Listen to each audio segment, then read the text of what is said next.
अरे सुधी तुहर हो हनी का पियरा हो अरे की करे जा भइल हरियारा हो तो देखी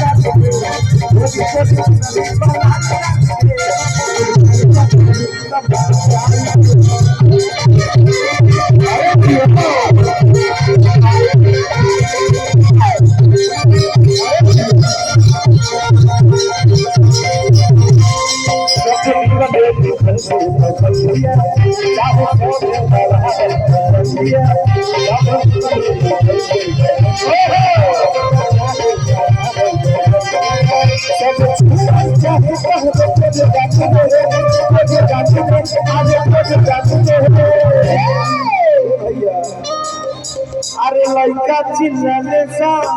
मान मान रे लड़का चिल्लाने सा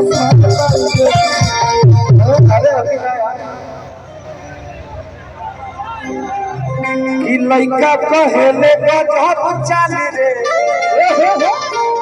अरे रुक चले मुक्का बात चाल रे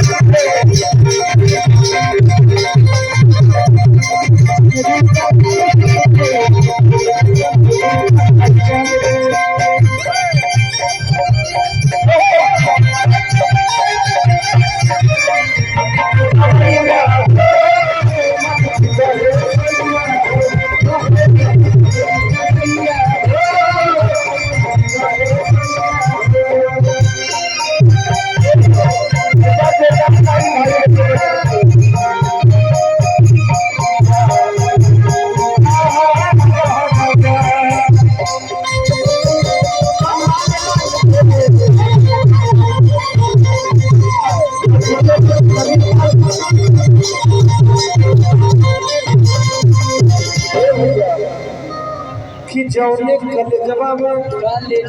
में काले पलाजी